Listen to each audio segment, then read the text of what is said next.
naza vraiment choqué makasi comment ba image na mboka na biso so penze komi bien makasi ba église belé kangama risque comme belé na kati na église on ne sait pas qui est qui ngai bato belé bakamo na église ndenge na se retrouver na poison na biloko ya kolia ko église ebike na liaka libanda ndako ngate na liaka pa ya bato te dimanche na butu ba fait bandi ko salema lundi na yoko skolo lokole loko moko e kangami na mungongo kangami pa na mungongo etofuma bandi ko sala nga petit kimi na ndako est-ce que na flat na nga na yoko skolo libume bumbe pe me kangami na bali ko bunda so ko lela na to ganga me muto yo kanga zate depuis 22h 3h du matin na surtout na urinoir na bali ko sanza na munoko na zolo pour la première fois na munoko to na bengi bato 6h nde ba yeko ya wana sala kisibu ministre mke diarrhée mai pendant 3 jours ba fali na texte na 5h ko liate ko mena mai te ba yena verre kana mai benda so papa na buaki soit qui na se ba bien à poison zanan parce que le pasteur Odon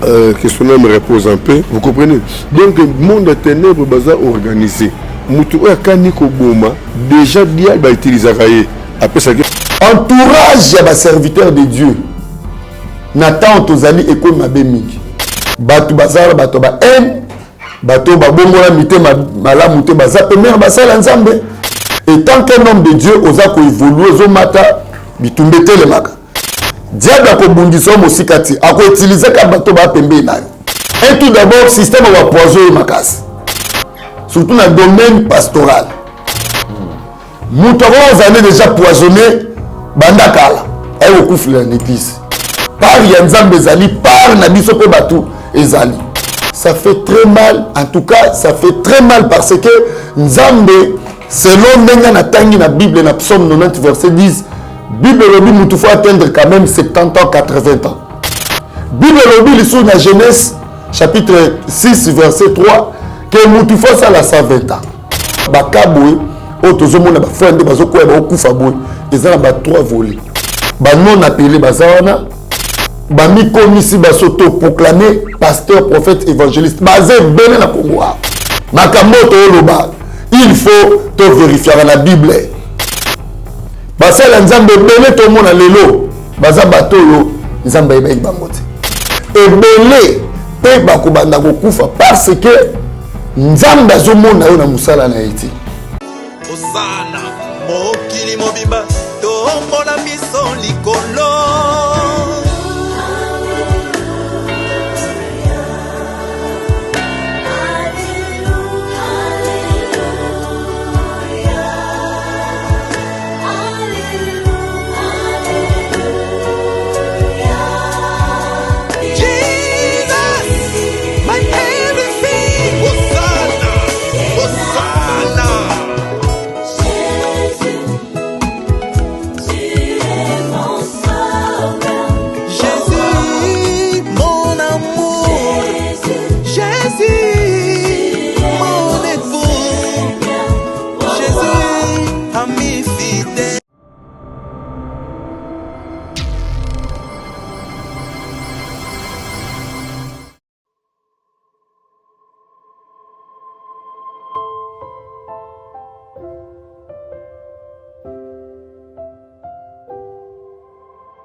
Spéciale retraite de prière et de délivrance en direct des radios Purim du mercredi 5 octobre au vendredi 14 octobre 2022 avec les bishops Ézéchiel Zoka. Horaire de prière 5h heure de Paris, 18h heure de Paris, 0h heure de Paris. Et le vendredi 14 octobre, c'est la clôture avec une veillée de prière de 23h à l'aube. Thème: vaincre les problèmes résistants. Vous pouvez suivre ce programme en téléchargeant notre application Android Radio Purim sur Play Store ou par notre site web www.radiopurim.com. Hormis ce programme spécial, suivez le bishop Ézéchiel Zoka chaque jour sur la radio Pourim à 0h, heure de Paris, dans la tranche de prière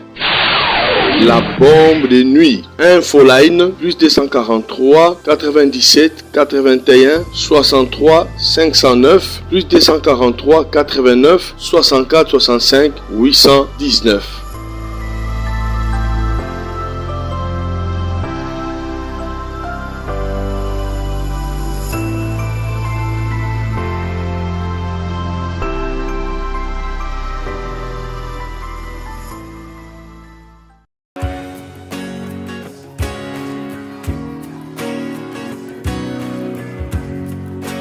Shalom enfants de Dieu, je suis votre frère le prophète Paul Fulgence Koussou, le pasteur principal de l'église Emmanuel Rapha. Sur cette vidéo, j'ai deux nouvelles à vous annoncer. La première est, depuis décembre 2021, l'église Emmanuel Rapha est propriétaire d'un terrain grâce à votre soutien, grâce à votre appui. Et ces terrains se situent sur l'avenue Bobila dans la commune de Ngaliema. La deuxième des choses, je viens auprès de vous, mes papas, mes mamans, mes frères et sœurs, vous demander votre accompagnement pour la construction de la dite temple. Nous avons besoin de vous. Nous voulons bâtir ces temples ensemble. Vous voulez contribuer à la construction de ces temples, en tout cas, n'hésitez pas et le Seigneur ne manquera pas à vous bénir. Il y a un numéro M-Pesa qui est affiché au bas de votre écran. Même pour nous contacter, vous pouvez contacter le même numéro. Le numéro est sur WhatsApp ou encore il y a un lien PayPal qui est affiché là-bas. Tout ce que vous avez, vous voulez contribuer à la construction de ces temples. En tout cas, Dieu ne manquera pas à vous bénir. Faites-le non pas pour le prophète, mais faites-le pour l'amour de Dieu et pour soutenir l'œuvre de Dieu. Si une fois l'église Emmanuel Rapha où le prophète Fulgence a été une bénédiction pour vous, pour votre famille, pour votre nation, alors n'hésitez pas à être aussi une bénédiction pour l'œuvre dont il est pasteur. Que Dieu vous bénisse. Shalom chez vous.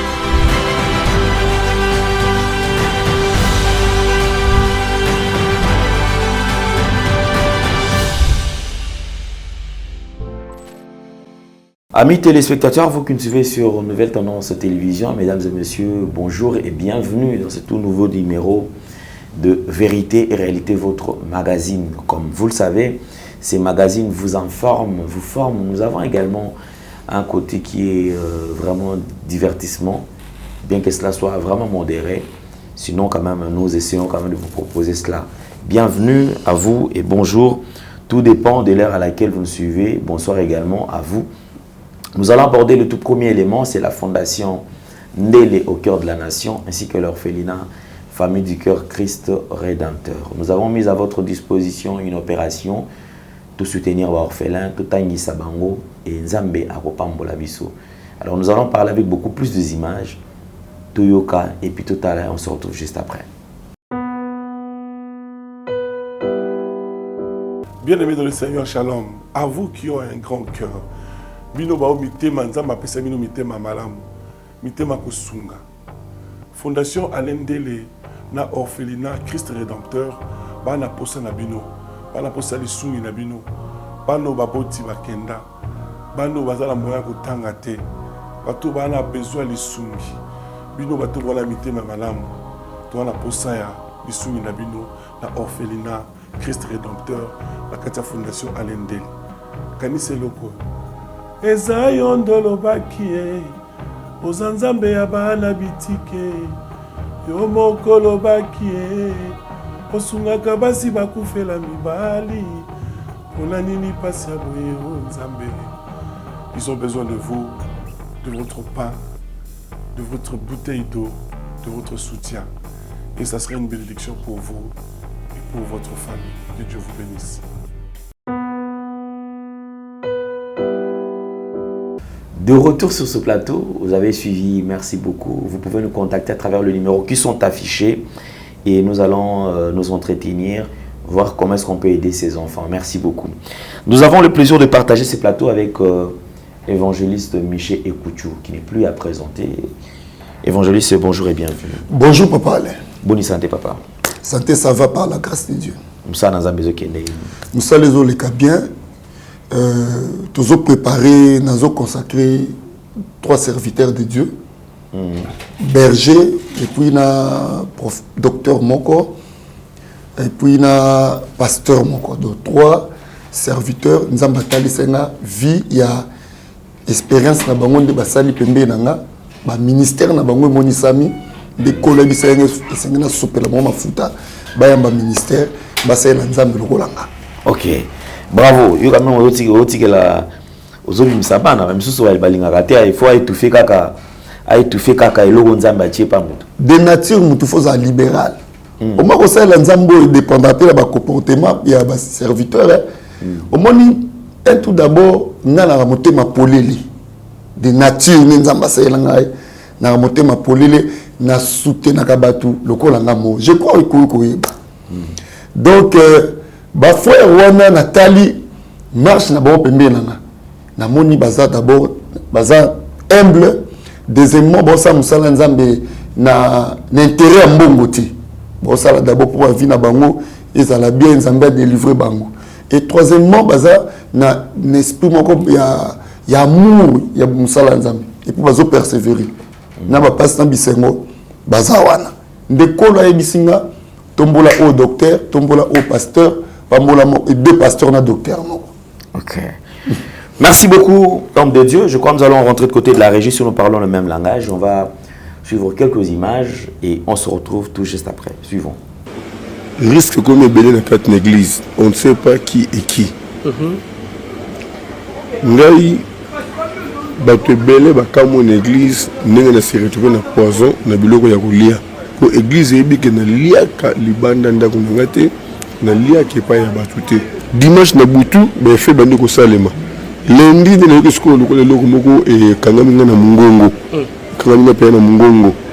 Étouffement bandi ko salanga petit kimi. Ndako est-ce que na flat ndanga na kisko libume bumbe pe mekangami na bali ko bunda so ko lela na to ganga me muto yo kanga zate depuis 22h 3h du matin na surtout na urinoir na bali ko sanza na munoko na zolo pour la première fois na lokani to na bengi bato ya 6h nde baye ko ya wana sala kisibu ministre mke diarrhée mai pendant 3 jours ba fali na texte na 5h ko liate ko mela mai te baye na verre kana mai benda soi papa na buaki soi kitina se babia à poison zanan parce que le pasteur Odon que son âme repose un peu, vous comprenez.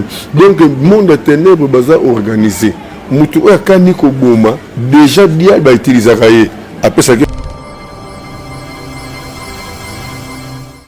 Esi kisa consume na kombo na Yesu au nom de Jésus-Christ. Na pelisi moto kuna na se J'enflamme le feu dans ta partie. Nazomona na robot kuna balcon ici. Na pelisi moto kuna na se Amen. Et tumbaba Et le feu consume. Esi kisa Consume na kombo na Yesu au nom de Jésus-Christ. Na pelisi moto kuna na se J'enflamme le feu dans ta partie. Nazomona na robot kuna balcon ici. Na pelisi moto kuna na se Amen.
Mwambi. Moi, puis Bantujouk.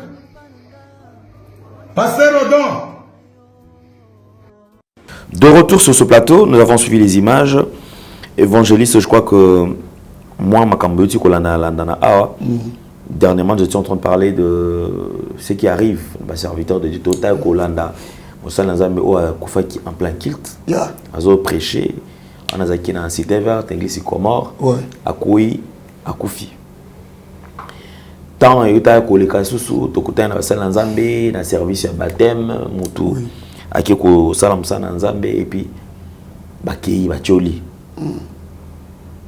touti ko vivre awa le susu un serviteur de Dieu également na katia na etonga akufi to monde même na image d'une bazo bunda va réanimer mais ça n'a pas marché derrière bande ko ça que cette manière ya ko réanimer ça mabesa dit on eza ko bomba susu mutu et dans un malamu bisonyo surtout tant oza boyer parce qu'on ne sait jamais oza kata mo coup d'œil au bois kata oza na Facebook oza na Google okoki kokoma ndenge ni ba okoki ko réanimer mutu et ko lakisa yo na ba photo le ndenge ni okoki ko sala parce que to yebité aussi longtemps que to vivre biso sur la communauté bisika mo ata na kati ya famille tout peut arriver pour nzambe kane mutu ayebaka oyo ba quand même ndenge ni okoki ko sauver ndeko ou déjà commis kokende.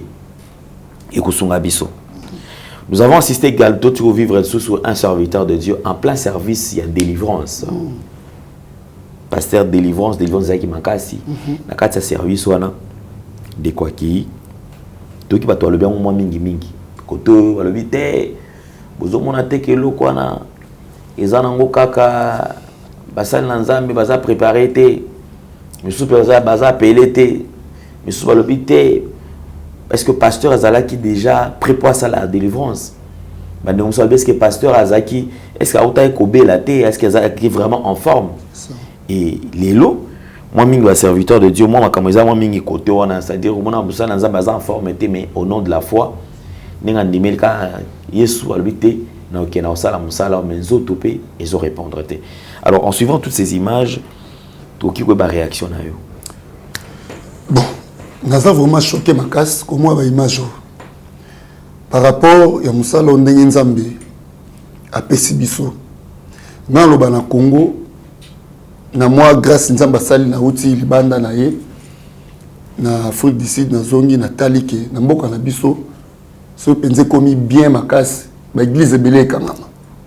Parce que j'ai l'impression que na Congo, na Biso, na Mboka, na Biso, et ça na bateau ba mi comme ça pasteur compte tenu ka mboka ndenge zo tambola bien te mboka passe leki mutayibi mo 2 3 4 versets bibliques na courage nae à côté na kata champ ko ça la nzambe bongo ya mabeti d'ailleurs tout ezalaka bien bateau ba nzambe mais comme serviteur pasteur prophète il faut être d'abord appelé de Dieu. Il faut être appelé premièrement mission aux sala soki nzamba tindio ata bitumbeleki makasi nzamba ko garder yo ako protéger na zolo bayango vie ya espérance na ngamoko okuta na ba makamususu o lekio na maele lekio na niveau lekio même na âge mais soko za appelé et pas na nzambe nzamba ko défendre yo pe nzambe ako longisa toujours yami balelo na ngalo ba papa Alain entourage ya serviteur de Dieu Nathan tozali école mabe mingi tomona pembe na basala nzambe batu bazala bato ba en bato ba bongola mitema malamu te baza pembe na basala nzambe batu ya jalousie baza pembe na basala nzambe et tant qu'un homme de Dieu oza ko évoluer ozo mata bitumbe telemaka diable ko bundisa mo sikati ako utiliser ka bato ba pembe nayo. Et tout d'abord, système de poison et macasse. Surtout dans le domaine pastoral. Moutoro, vous avez déjà poisonné Bandakala. Et au coup, l'église. Vous avez un poison retardé. Et au coup, l'église. Mais Moutoro, pourquoi faire ça? Vous avez la poison. Bien sûr. Par Yanzam Bezali, par Nabiso Batou Ezali. De responsabilité à partager. Responsabilité est à partager. Mais là, on a une fungo là-bas. Ce qui réellement Zamba Bengio.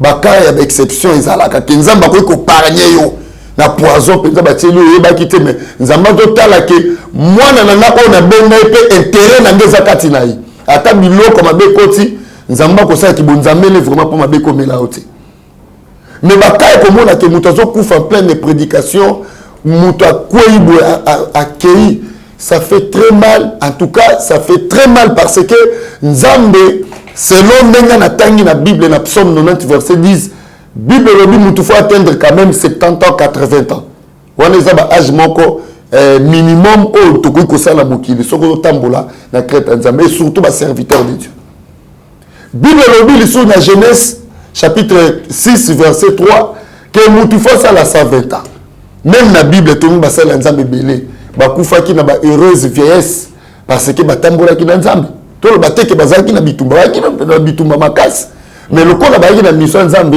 nzamba saki nini alongisaki bango toujours bakari ya bakaboy o tozomona ba frère bazokoya ba okufa boy ezana ba 3 volets 1 ba non appelé bazawana 2 ba mikomisi ba soto proclamer pasteur prophète évangéliste bazé bene na Congo. Alors tant que au mikotisi na kati ya musala nzambe nzamba ebiote au côté au sama kamuno tout mais tant que bitumbe côté lema Dieu n'est pas là. 3 combat yango zomona ba image to zomo bande ko botika biso oh etat ke ba na nzambe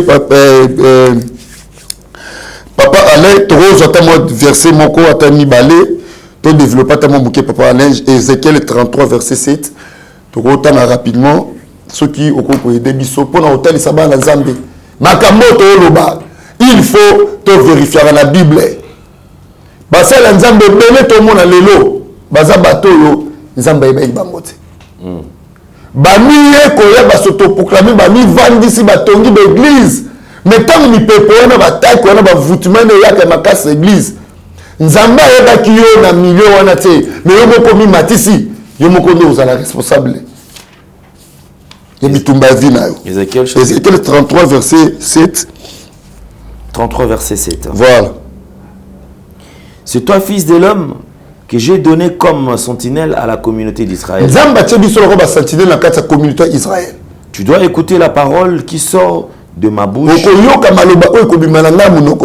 et les avertir de ma part. Quand je dirai aux méchants, toi qui es méchant, tu vas mourir. C'est certain. Si tu ne parles pas pour avertir le méchant, afin qu'il renonce à sa conduite, ce méchant mourra à cause de sa faute. Mais je te réclamerai son sang.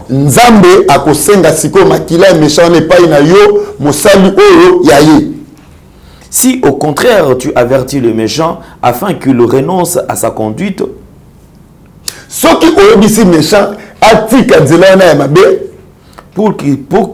pour qu'il s'en détourne et qu'il ne change pas de conduite, il mourra à cause de sa faute. Mais toi, tu auras délivré ton âme. Merci beaucoup, papa. Nzamba ebisi toza ba sentinelle. Tant que moni mabeza koya, il faut to sani toloma. Mais tant yo benami na nzambe ti. Benami na nzambe te, nzambe ebio na ministère te, nzambe ebio te ke prophète te, nzambe ebio te ke pasteur te, yo moko soto proclamer. Yeba ke ebele nzambe akobando tout na bango ba makila ya batu na mutu ba serviteur de Dieu belé. Nathan tout ali. Ebele pe bakobanda kokufa parce que nzambe azomona yo na musala na eti. Nzambe azomona peut-être na domaine moko songolo pa ko moko soto proclamer au mikotisi. Il y aura des conséquences. Jérémie 26 verset 20 to clôturer a. Nathalie Sosikoto tombé ne loko toro tozolo bila par rapport à l'image au et ba serviteur de Dieu nde bazo kufa kaka boy. Oba nanze ba bate non évangéliste osako inventer des choses mais on tozomona et ça les mappe la Bible. Jérémie 26 verset 20. Jérémie 26. 26, verset 20. Verset 20. Voilà, papa. Allez.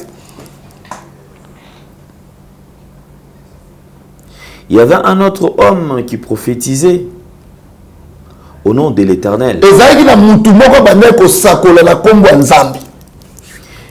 Uri, fils de Shemaéja,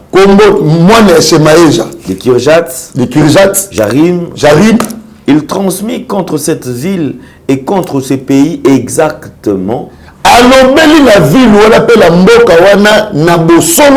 mêmes prophéties que Jérémie. Le roi Joachim, tous ces vaillants, roi Joachim, ces chefs entendurent ces paroles. Et le roi chercha à le faire mourir. Voilà. Roi Aloki aboma Iri. Uri en fut informé. Il eut peur. Abangi. Prit la fuite et se rendit en Égypte. Akimi pawapi akekokima en Égypte. Le roi Joachim, fils d'Akbor, roi Joachim, et quelques autres avec lui, nabato bazaki le longo, ils firent sortir Uri d'Égypte. Babimisi Iri wapi kuna d'Égypte. Et l'amenèrent au roi. Celui-ci le fit mourir l'épée. Et jeta son cadavre dans la fosse commune. La fosse commune. Balanzambe. Iri a prophétisé et pas un roi Joachim. Même les prophéties Oyo, Jérémie Alobaki. Vous comprenez? Jérémie Nzamba benga ruta libumu ya mama nae. Iri a prophétisé makambo Jérémie Alobelaki roi Joachim. Bible lobi watongo yoko na batuna wana epesi bango kanda baluki Iri basani babomai. Iri tongo yoki baluki babomai abangi akimi wapi en Égypte. T'as epesi ka ko kimana wapi en Égypte. Or Bible lobi malheur à celui qui descend en Égypte pour avoir des secours. Yakimi wapi en Égypte sika mabe. Iri roi Joachim a tindi batuti en Égypte. Bake bimisi Iri en Égypte. Pourquoi vous avez sécurité, vous avez protection parce que y a mokili molili, bimisi la facilité pour et c'est kakima qui a accepté parce que mode de ténèbres. Baye nae bakati kingo akufi baboki na fausse commune. Pourquoi basala nzambe bazokufa? Yo zo prophétiser nzamba benga yo. Prophète o babomie pour la nini. Alobi makambu o Jérémie aloba. Mais nzamba yebi Jérémie na yebaki irité. Il y a rien à prophétie. Alobi makambu kaka o Jérémie prophétiser na mboka wana pe na ville wana na solo. C'est ça yango to mona ba résultat ba ya ba mort sibito tozo mona. Parce que tant que hôtel mobile je suis prophète, je suis pasteur, je suis apôtre. Au côté ya biso maloba nzambe la ndenga solo. Mais tant bitumbete le maka. To ba réclamation telemaka. Siko iri to ba bomie awo makambo loba ke ewute panzambe ti. Ewute panzambe.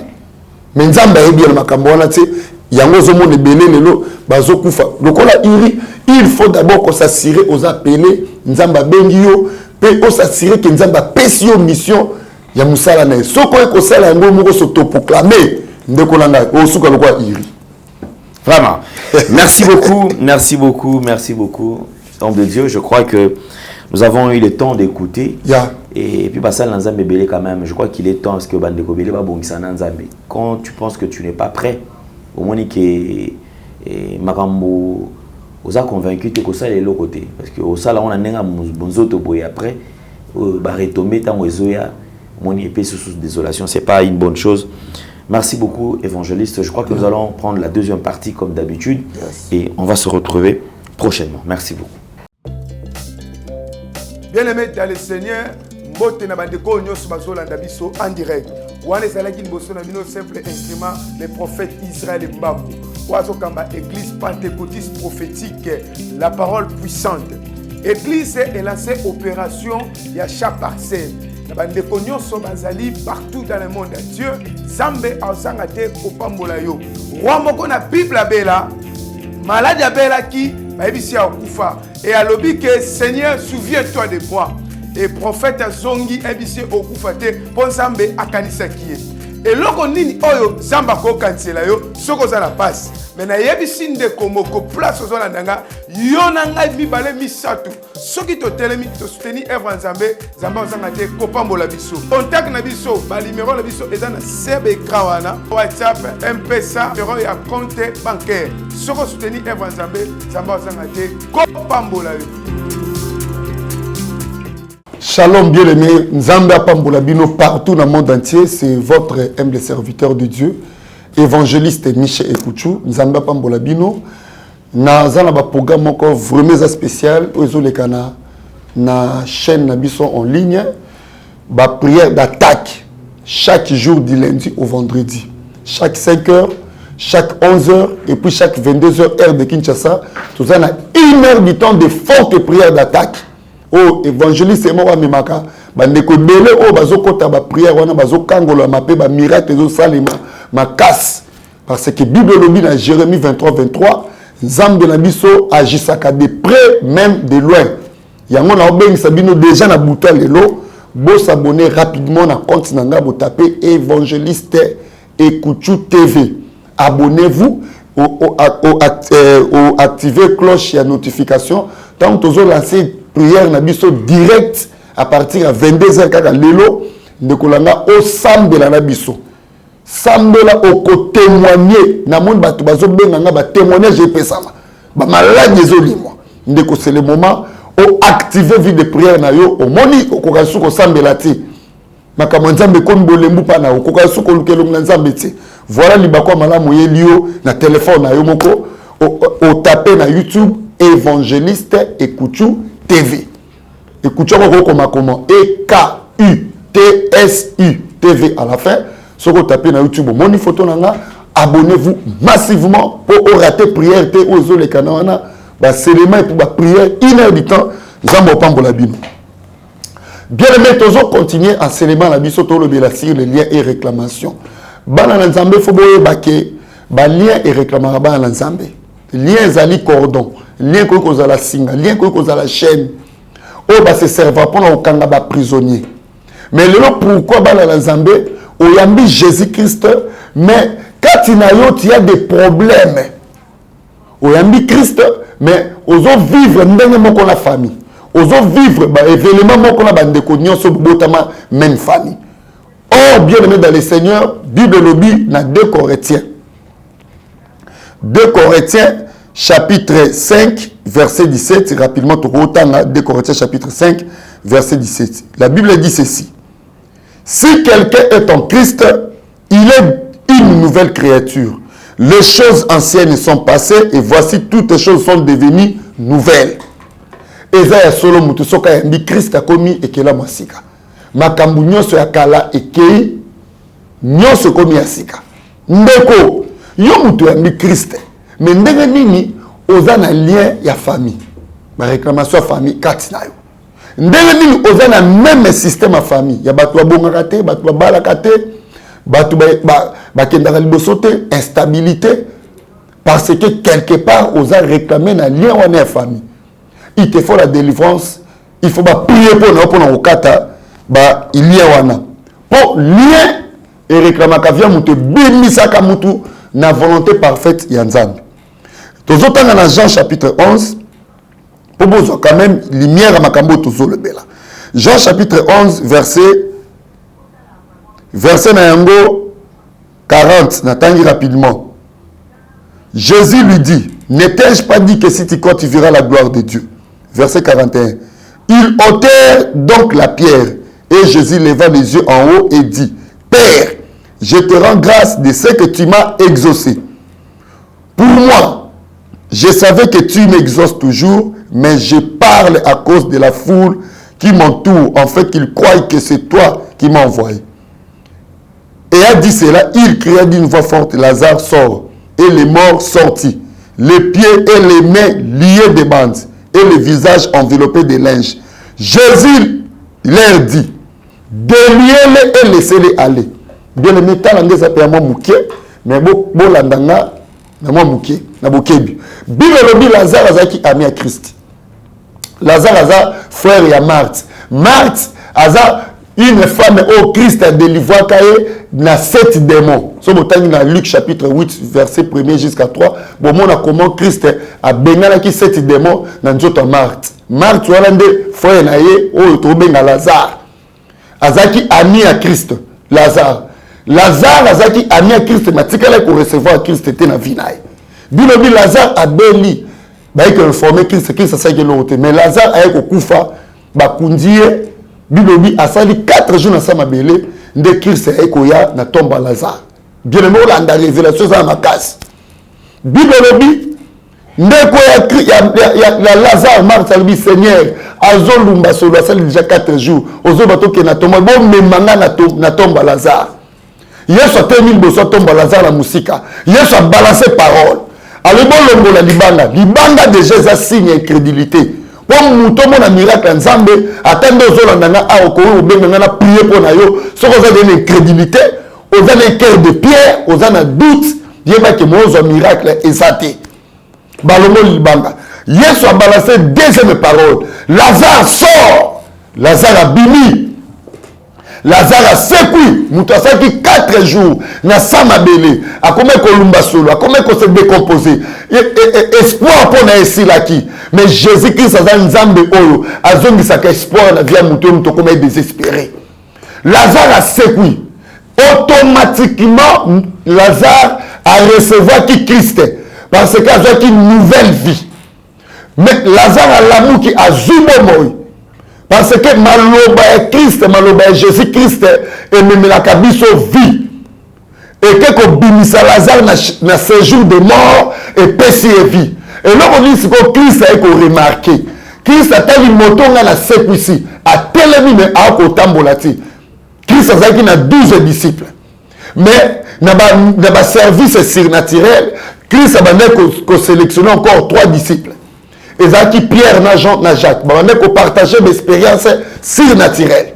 Yesu a dit na Pierre, na Jean. Parce que Pierre a zaki disciple Christ a utilisé quand ma casse na don puissance. Jean a zaki disciple Christ a utilisé quand ma casse na don ya révélation. A dit Pierre, na Jean, bokende, bokata Lazare basinga botika kende. Ndenge Yesu alobi déliez-le et laissez-les aller. Bake bakati Lazare basinga. Otozolo baba lien. Parce que moi na nzambe, soko ya mi Christ, mais soki ba lien zakati na yo et quoi péché yo avancer na vie. Yango mona ka lelo zongi na position de départ. Otobenga ka point initial. Pourquoi? Il y a des choses où réclamer la position za. O mitalaki, mais pourquoi na la balaki? Mais la famille au a besoin d'un lien impudicité au sein de comme on a d'accord libal et réclamons on a d'accord libal. Bah tout ça un lien pour la pauvreté à la famille.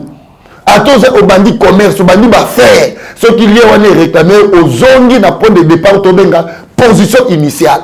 Bien aimé, Christ a compris qui pour que banana ba tambola Lazare tambola faut bakate basinga. Ba délier les bien aimé et ça c'est le moment encore très profond. Banana nzambe belé au sein la kanzambe. Au pèse la dimbo froide au soutenir peu œuvre ensemble mais au ta la vie na yo ezo la kaka comparable la bande kono au bobimi même famille bango pour ba binzambe te mais yo binzambe ndenge ni célibat na bango zo landa yo ndenge ni bechek na bango zo landa yo ndenge ni kolela na bango zo landa pour bobotema famille moko yo photo kata basinga wana comme Lazare bakati basinga azu avancement parce que les liens et réclamera biso pe ebimisaka biso na ba volonté parfaite ya nzambe. Moutoulo la roi David, l'homme selon le cœur de Dieu. Basopele mafuta bokonzi. Azaki na nzambe maintenant a une fonction royale. Et là on est la mouki na roi David impudicité. So total origine ya David, tozo mona deux biloko, tozo mona impudicité na 4, tozo mona inceste na 4. Parce que dans Matthieu chapitre 1er verset 5 à 7, bon autant na ba cité combo ya Rahab la prostituée, azam moko ba centre roi David. Bien aimé, David a bimi na linema ya nani ya ba Moabite. So tali origine ya ba Moabite to mona kuna inceste ya bana ya Lot. Ya basi ba magna papa na bango. De ba bimi si Moab ba bote ko lona ya ba Moab. Bien aimé dans le Seigneur, lien wana déjà inceste, lien wana impudicité et vandaka déjà la nzoto David. Et ko la mukatangu David a ko koma roi. A comme 580 femmes à cause de l'origine et ce qu'il a bimeli. Au tali David, a comme sommé à cause de moi si.